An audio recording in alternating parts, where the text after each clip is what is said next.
ఎలా ఉన్నారు అందరూ? నేను మా ఊర్లో ఉన్న వెంకటేశ్వర స్వామి టెంపుల్కి వెళ్తున్నాను. చాలా ఫేమస్ అండి, ఖమ్మం డిస్టిక్లోనే శ్రీ అద్భుత వెంకటేశ్వర స్వామి టెంపుల్. మా ఊర్లో అన్నమాట ఉంది టెంపుల్. మా ఇంటి దగ్గర నుంచి జస్ట్ 1 కిలోమీటర్ అలా ఉంటుంది. నేను మోస్ట్లీ హోమ్ టౌన్కి వచ్చిన ప్రతిసారి వెళ్ళడానికి ట్రై చేస్తాను. ఎప్పటి నుంచో పూర్వకాలంలో వీరభద్రుడు స్వామి ఉండేవాళ్ళు అనమాట. మా ఊర్లో వాళ్ళందరూ వర్షం కావాలి అట్లా కొన్నిసార్లు పెబ్బంటి కట్టుకొని వెళ్ళేవాళ్ళు. వెళ్ళినప్పుడు వర్షం పడేది. బట్ వీరభద్రుడు స్వామి నాకు ప్రతిరోజు భక్తులు రావాలి అని చెప్పేసి వెంకటేశ్వర స్వామిని వెళ్ళి అడిగారంట నా దగ్గరికి రమ్మని. ఇది సో అలా చెప్పినప్పుడు వెంకటేశ్వర స్వామి గుట్ట పైనుంచి శిల రూపంలోనే వచ్చి గుట్ట మధ్యలో ఆగిపోయారు. స్వామివారు వచ్చిన ఒక 6 monthsకి రైట్ సైడ్కి పద్మావతి అమ్మవారు కూడా వచ్చారు. లెఫ్ట్ సైడ్కి అలివేలో మంగమ్మ కూడా రావాలి, ఇంకా రాలేదు.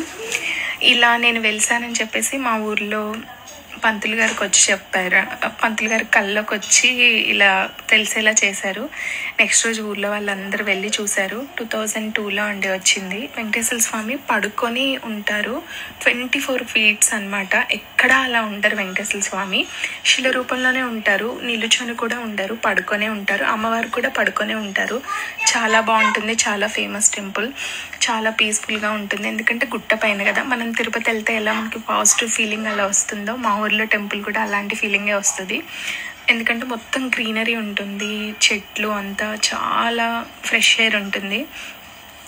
సో అలా చాలా ఫేమస్ అయింది టెంపుల్. ఎవరైనా కిడ్స్ లేని వాళ్ళు వచ్చి దర్శనం చేసుకున్న, ముడుపు కట్టినా కూడా వాళ్ళకి పిల్లలు రావటం అలా చాలా పాజిటివ్గా చాలా జరిగాయి. ఇంకా కన్స్ట్రక్షన్ జరుగుతుంది, ఇంకొంచెం ఎక్స్పాండ్ చేస్తున్నారు గుడిని. చాలా బాగుంటుంది. ఎవరన్నా ఎప్పుడైనా ఈ ఖమ్మం అలా ఏరియాస్లో విజిట్ చేయని వాళ్ళు ఉంటే వచ్చి చూడండి. చాలా బాగుంటుంది టెంపుల్. వీడియో కనుక నచ్చితే లైక్ చేయండి. Thank you.